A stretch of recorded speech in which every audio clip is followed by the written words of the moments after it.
Buonasera e bentornati a Missione Mondo. In questa puntata ascolteremo l'intervista a Suor Rosemary Nirumbe. È una religiosa ugandese che ha dedicato e dedica tuttora la sua vita al riscatto delle bambine soldato.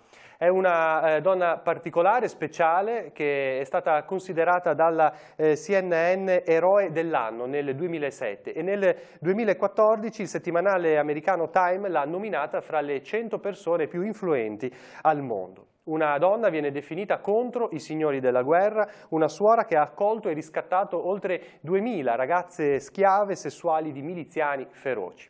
È stata intervistata da Marina Zerman di Telepace Verona. La storia di questa suora, di Suor Rosemary Nirumbe, fa parte anche di un libro che si intitola Cucire la speranza. Cucire la speranza è anche il titolo di questo documentario. Vi lascio allora alla visione dell'intervista. Con Missione Mondo ci ritroviamo come di consueto mercoledì prossimo. Buona visione, arrivederci.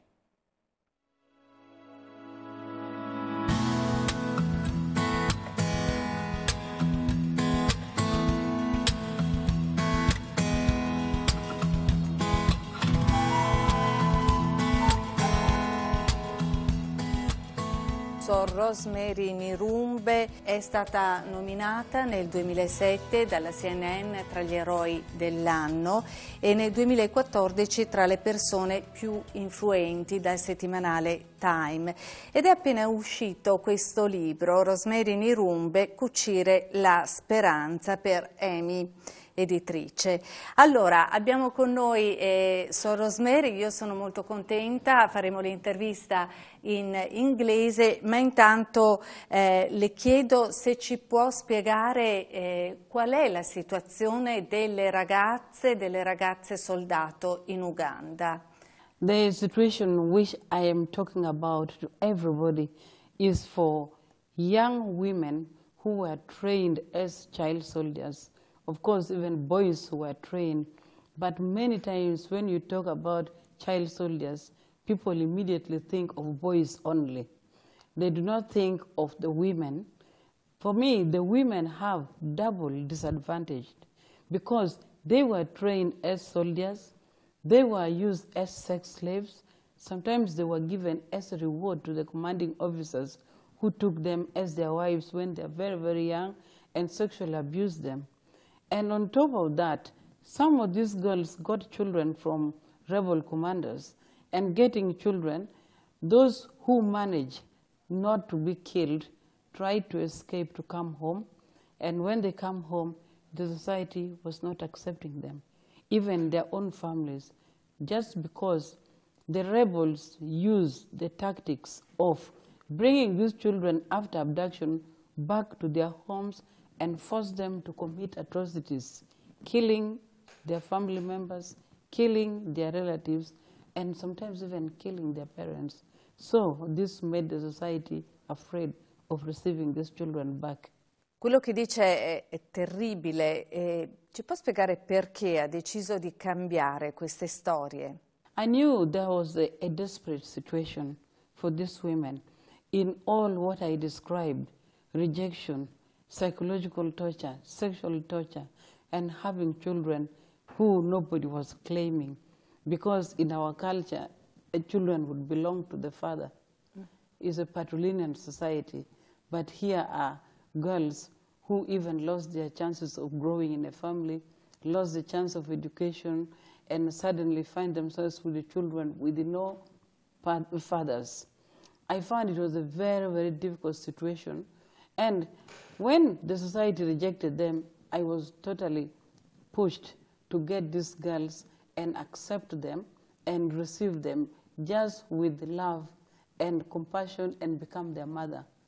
And becoming their mother was a way of teaching them eventually to love the children they also got from forced sexual relationship or from their own captors or slave masters. Because I knew they would turn their anger on these children eventually. So when they receive love, acceptance, and coming in their situation, they totally started changing little by little. Ma c'è una storia da cui parte tutta questa storia di impegno per le ragazze e c'è un nome, Janet. When I was sent by my superiors to Santa Monica, I did not know that there were young women who were trained as soldiers. It was a school which was started by Company Missionary Sisters, and it was actually built by volunteers from Italy, from Magenta.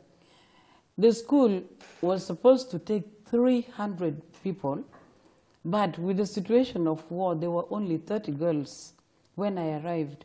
And I did not know there was a situation where girls who came from captivity were there. And when I came in contact with one girl called Janet, I found she was always isolated. She did not like to be with the others. You could see her always scared. And I asked her, Janet, can I speak with you? And she came. When I wanted to speak with her, she was turning the head away. She didn't like to look at me. And I asked her, I said, Janet, am I so ugly that you can't look at me, please? And she said, no, sister, you are not ugly. I said, then look at me and we talk. Then she opened up and started telling me she always wants to be alone because she feels everybody will recognize her. She was trained as a soldier and she was a commanding officer. She was commanding other people, other children to commit atrocities. And that was something scaring her, that people would recognize her. And then she said, my eyes always pain because I was always put in the front line to go to fight. So that for me was something which opened my eyes to start going closer and closer to befriend this girl. When I gave her my time, I started bringing her to our house, help her to cook with me, and I would take her to the market. She was afraid of everybody, even in the market. I started telling her, go to that corner, buy the food that way. I will go this way, and you will meet in my car. From time to time, she started opening up. She realized that people were not recognizing her, people were not judging her. She started opening up. And for me, that was an eye-opener to understand I needed to do something more for many other girls who are like Janet. Ci può spiegare perché c'è questa situazione delle bambine soldato nel paese? Da cosa nasce? You know, the Lord's Resistance Army have a strange tactics. It's true that they started their war with the aim that they wanted to fight to overthrow an existing government. But it became so ridiculous with no objectives. Just to imagine, if you want to overthrow a government, you start abducting children and you start training them to be soldiers, and girls used as sex slaves and trained also to fight. And for me, I found out that was something which was terrible, because it's not only that they trained some of these children were forced to kill some of their friends. This was a way of telling them, if you go back, you will not be accepted. So after killing some of their friends, you find these children remain totally guilty with a lot of pain, and some were afraid even to escape to go back home. Then when these young girls get children, the situation becomes very, very complex.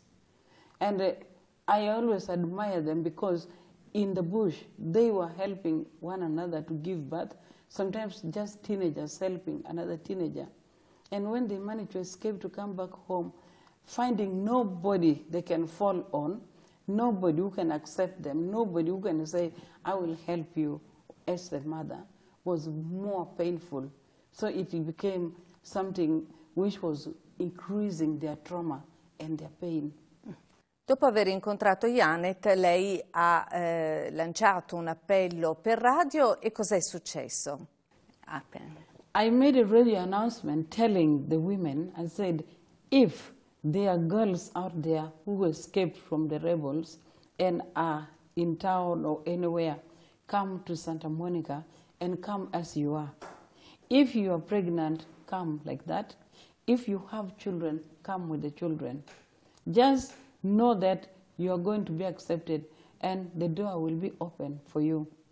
And so I got, after that announcement, 240 girls who came in. And it was a bit scary because they came with many children, and I didn't know where to put the children. But then it came to my mind that we have so many trees in the compound, and I decided to start a small asilo under the trees and got some women to take care of the children in order to free these girls from the care of children, and I sent them to class to learn some practical things. That was for me the beginning of really indirect rehabilitation, but not only that, it was the beginning of accepting these girls, knowing their painful background, but more of creating a family where they felt accepted and where they felt they could restore their lost childhood. And I told them, I know for many of you, life doesn't exist anymore, so we are going to start rebuilding your life from where life seems to have stopped. Che cosa possiamo leggere in questo libro? This book, Cucire la speranza, it's a title which was technically chosen. What are we sowing? We are sowing hope, but using the analogy of a needle and thread. A needle and thread, when you're sewing with, you need a lot of patience in order to create pieces to become whole. So here we are talking about mending and stitching the broken lives of people together. That's why for me it's very important while we are sewing, we say you are sewing in order to look to the future. Because what happened yesterday, it happened and we cannot recover the past, but we can recover the future because we shall keep walking in hope. This is my message always to these girls. And of course, reading this book, when I tell people, when you look at this book, don't look at the cover that you're looking at, Sister Rosemary. It's not interesting. There are many sisters, you see. Mi piace molto questa fotografia perché mostra che lei è comunque una madre. You are a mother. Yes. Okay, there are some people who may not want to look at a surah, but I will encourage people, look inside this book. You will find the story of this book is not just a fiction or a storybook like of Shakespeare or what. It is the story of our time, your time and my time. The painful story which starts in this book does not only end in pain, it goes on and it ends with the message of hope. In this book, you will find some jokes, you will find courage, you will find pain.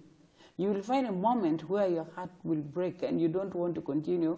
Then you will come on another chapter or another paragraph where you will be encouraged to continue reading it. And I tell everybody, when you read this book, you have to know you are reading in order to retell this story, and in order to get involved, to fight whatever happened, not to happen again. We all need to get involved in preventing the past to happen again, because what happened in northern Uganda can happen in Italy, can happen in any part of the world, but we must know what happened. This is what makes this book different. And then on top of that, we must all get involved in stitching broken lives. We don't give up. We have to give hope, knowing that we can reconstruct them, but we must be present in their painful stories, in their painful situation. And we don't have to talk. We have to be presently, practically teaching them that love exists and also God has forgiven them. It is not their fault. They were forced to do what they did in this book. Pensa che ci sia troppo silenzio su quanto è avvenuto, sulla violenza che è avvenuta su queste ragazze? I always say there's been a lot of silence because what happened took 20 years, and how much did we hear about it? How much did Italy hear about it? How much did America hear about it? Very few people, some people up to date have not heard about this. And I don't blame people. The reason why they did not hear it is because they were not exposed to hearing it. Sometimes I think the media is the most important link to let people understand what happened. But again, at the same time, our medias are oftentimes commercialized in such a way that you want to get the news which happened immediately now, and then you project it for some time. While what happened with human beings, what destroyed a whole generation, to me should be repeated from time to time in order to let people know. And for me, the moment I start speaking about this, I feel this is the time. Don't think about the past that you did not hear. You are beginning to hear it now. Begin to retell the story. Begin to get involved. Begin to speak, even to young people. Encourage children even to read this book. There are some people who say, no, there's a lot of violence. I don't want my children to know. Let them know. What happened in this book to children is, it happened to children of that age as well. Let them know it can happen. Lei è una donna molto coraggiosa. Non ha mai avuto paura? I don't know how brave I am. The book tells some story where you laugh about me. I'm so scared of small things like caterpillars. I'm scared of many things, and I used to be afraid of the rebels because I knew some of them knew me and would call me by name, until I developed a small prayer of a poor person. I said, God, if I come in contact with the rebels, help them to see your face in me, that they may not harm me. And if I also meet them, let me also see your face in them, that I can be kind to them. That was a very poor prayer. And every time I remember what I constructed myself in order to ask God to be safe, I become emotional about that prayer. I never forget it. But that is to tell you that many times I was scared. At the same time, I trusted in God. I said one day, if God wants me to do what I have to do, He will protect me. He will keep me. I will not die. And if I die, it means I have done what I should do. That's enough. A great faith. Very small. No, a great faith. But volevo chiederle, qual è il suo programma per aiutare le donne a recuperare la dignità? The programs are all simple programs and very, very practical programs. We teach these children how to make clothes. This is again playing with the words. We are interested in sewing machines. This is a good comparison. The girls were trained to use machine guns, and now we are telling them to use sewing machines in order to mend stitches again, in order to bring hope. So I think those small programs we introduced for them have been very effective, because we could not introduce big theories as these children were taken from early childhood and lost their chances of education. I personally had to become very, very low and use some of my hobbies, some of the things I learned when I was a child, in order to help these people. And the most important emphasis has been for me the ethics of work. Yes. And see, if you work, you will restore your dignity. Yes. You will be proud to tell people, I have done this. I have put my effort in this. And so, sewing clothes, learning to cook, we can sell the foods to people. And tomorrow, you can start your own small place where you can sell foods, because people will always eat. People will always be hungry. So when you cook well, they will buy your food. And then now we started making bags. Yes, a beautiful bag. Yes, but again, this bag is a great sign. It's very significant of the rubbish we throw away. The girls were thrown away. And we reconstructed this rubbish to become beautiful. That means the girls can be beautiful just as this, if they can work hard with their hands, with their energy, and put love in putting what was rejected, what was thrown away together. And so, collecting discarded pop tabs, yes, after people drink sodas or beer, we clean them, we make these bags. For me, I tell everybody, one of the ethics of work is this. One of the restoration of dignity is in this. Because you can see, this tells you that someone has put a lot of energy, has put a lot of love, and is to be rewarded for what she's done. I pay them money for this, and I tell them, the more bags you make, the more money you'll have. I would have been ashamed to come and say, I'm looking for money for the girls. But now I'm not ashamed because I'm not looking for money. I'm not asking for money. I'm asking people to buy the bags. I am telling that very boldly because if I tell you this bag is costing 65 euro, you will say, oh, it's very expensive. It is not. Because the money you are putting in this bag is directly supporting a woman and child.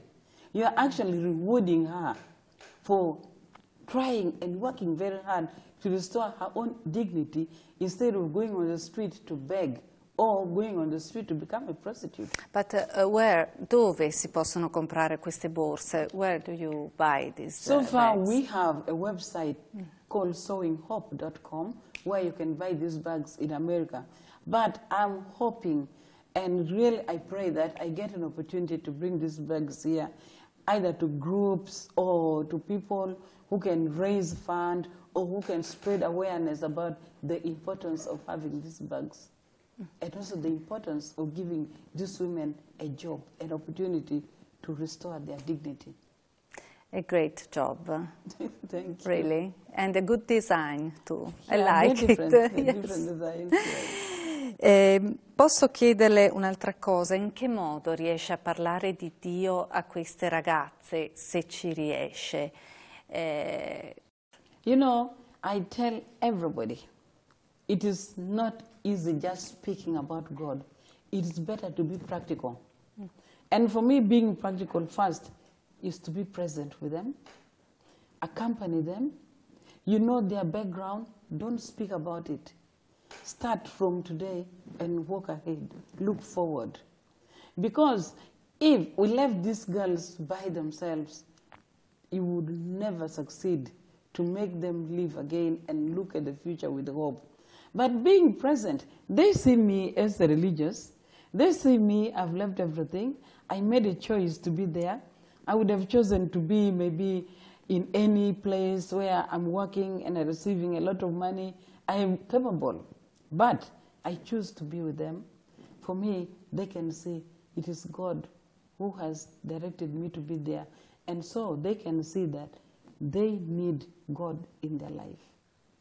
And then the discipline of prayer in our school is there because we are living by example. We pray with them, and sometimes we give them some messages in a very simple way. We don't put a lot of stress on that.